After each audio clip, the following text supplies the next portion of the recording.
ஆதியாகமம் 32ஆம் அதிகாரம். யாக்கோபு பிரயாணம் பண்ணுகையில் தேவ தூதர்கள் அவனை சந்தித்தார்கள். யாக்கோபு அவர்களை கண்டபோது, இது தேவனுடைய சேனை என்று சொல்லி அந்த ஸ்தலத்துக்கு மக்னாயீம் என்று பெயரிட்டான். பின்பு யாக்கோபு ஏதோம் சீமையாகிய சேயீர் தேசத்தில் இருக்கிற தன் சகோதரனாகிய ஏசாவினிடத்துக்கு போகும்படி ஆட்களை அழைப்பித்து, நீங்கள் என் ஆண்டவனாகிய ஏசாவினிடத்தில் போய், நான் இதுவரைக்கும் லாபானிடத்தில் தங்கியிருந்தேன் என்றும் எனக்கு எருதுகளும் கழுதைகளும் ஆடுகளும் வேலைக்காரரும் வேலைக்காரிகளும் உண்டென்றும் உம்முடைய கண்களில் எனக்கு தயவு கிடைக்கத்தக்கதாக ஆண்டவனாகிய உமக்கு இதை அறிவிக்கும்படி ஆட்களை அனுப்பினேன் என்றும் உம்முடைய தாசனாகிய யாக்கோபு சொல்லச் சொன்னான் என்று சொல்லும்படி கட்டளை கொடுத்து தனக்கு முன்னாக அவர்களை அனுப்பினான். அந்த ஆட்கள் யாக்கோபினிடத்துக்கு திரும்பி வந்து, நாங்கள் உம்முடைய சகோதரனாகிய ஏசாவினிடத்துக்கு போய் வந்தோம், அவரும் 400 பேரோடே உம்மை எதிர்கொள்ள வருகிறார் என்றார்கள். அப்பொழுது யாக்கோபு மிகவும் பயந்து வியாகுலப்பட்டு தன்னிடத்தில் இருந்த ஜனங்களையும் ஆடு மாடுகளையும் ஒட்டகங்களையும் 2 பகுதியாக பிரித்து, ஏசா ஒரு பகுதியின் மேல் விழுந்து அதை முறிய அடித்தாலும் மற்ற பகுதி தப்பித்துக் கொள்ள இடமுண்டு என்றான்.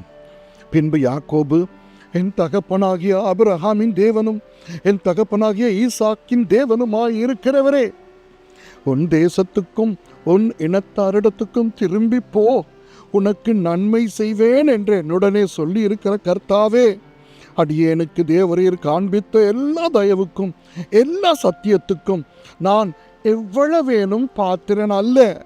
நான் கோலும் கையுமாய் இந்த யோர்தானை கடந்து போனேன். இப்பொழுது 2 பரிவாரங்களையும் உடையவனானேன்.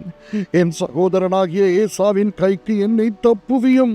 அவன் வந்து என்னையும் பிள்ளைகளையும் தாய்மார்களையும் முறிய அடிப்பான் என்று அவனுக்கு நான் பயந்திருக்கிறேன். தேவரீரோ, நான் உனக்கு மெய்யாகவே நன்மை செய்து உன் சந்ததியை எண்ணி முடியாத கடற்கரை மணலை போல மிகவும் பெருக பண்ணுவேன் என்று சொன்னீரே என்றான்.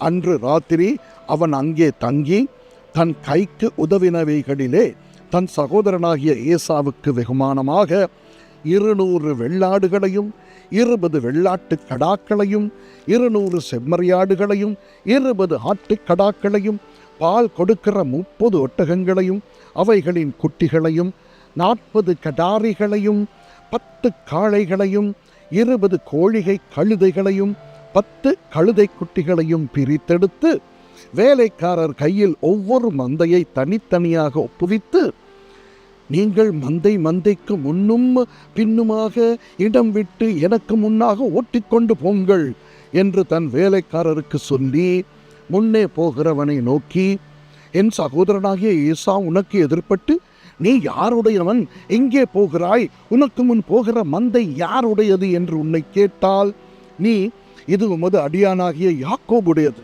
இது என் ஆண்டவனாகிய ஏசாவுக்கு அனுப்பப்படுகிற வெகுமதி, இதோ அவனும் எங்கள் பின்னே வருகிறான் என்று சொல் என்றான். 2ஆம் 3ஆம் வேலைக்காரனையும் மந்தைகளின் பின்னாலே போகிற அனைவரையும் நோக்கி, நீங்களும் ஏசாவை காணும் போது இந்த பிரகாரமாக அவனோடே சொல்லி, இதோ உமது அடியானாகிய யாக்கோபு எங்கள் பின்னாலே வருகிறான் என்றும் சொல்லுங்கள் என்று கட்டளையிட்டான். முன்னே வெகுமதியை அனுப்பி அவனை சாந்தப்படுத்தி கொண்டு, பின்பு அவன் முகத்தை பார்ப்பேன், அப்பொழுது ஒருவேளை என் பேரில் தயவாயிருப்பான் என்றான். அந்தபடியே வெகுமதி அவனுக்கு முன் போயிற்று. அவனோ அன்று ராத்திரி பாளையத்திலே தங்கி ராத்திரியில் எழுந்திருந்து தன் 2 மனைவிகளையும் தன் 2 பணிவிடைக்காரிகளையும் தன்னுடைய 11 குமாரரையும் கூட்டிக் கொண்டு யாப்போக்கு என்கிற ஆற்றின் துறையை கடந்தான். அவர்களையும் சேர்த்து ஆற்றை கடக்க பண்ணி தனக்கு உண்டான யாவையும் அக்கறைப்படுத்தினான். யாக்கோபு பிந்தி தனித்திருந்தான். அப்பொழுது ஒரு புருஷன் பொழுது விடியும் அளவும் அவனுடனே போராடி அவனை மேற்கொள்ளாததைக் கண்டு அவனுடைய தொடைச்சந்தை தொட்டார். அதனால் அவருடனே போராடுகையில் யாக்கோபின் தொடைச்சந்து சுளுக்கிற்று. அவர், நான் போகட்டும், பொழுது விடுகிறது என்றார். அதற்கு அவன், நீர் என்னை ஆசீர்வதித்தால் ஒழிய உம்மை போகவிடேன் என்றான். அவர், உன் பெயர் என்ன என்று கேட்டார். யாக்கோபு என்றான். அப்பொழுது அவர், உன் பேர் இனி யாக்கோபு என்னப்படாமல் இஸ்ரவேல் என்னப்படும், தேவனோடும் மனிதரோடும் போராடி மேற்கொண்டாயே என்றார். அப்பொழுது யாக்கோபு, என்னுடைய நாமத்தை எனக்கு அறிவிக்க வேண்டும் என்று கேட்டான். அதற்கு அவர், நீ என் நாமத்தை கேட்பானேன் என்று சொல்லி அங்கே அவனை ஆசீர்வதித்தார். அப்பொழுது யாக்கோபு, நான் தேவனை முகமுகமாய் கண்டேன், உயிர் தப்பி பிழைத்தேன் என்று சொல்லி அந்த ஸ்தலத்துக்கு பெனியேல் என்று பெயரிட்டார். அவன் பெனியேலை கடந்து போகையில் சூரியன் உதயமாயிற்று. அவன் தொடைச்சுளுக்கினாலே நொண்டி நொண்டி நடந்தான். அவர் யாக்கோபுடைய தொடைச்சந்து நரம்பை தொட்டபடியால் இஸ்ரவேல் புத்திரர் இந்நாள் வரைக்கும் தொடைச்சந்து நரம்பை புசிக்கிறதில்லை. ஆமென்.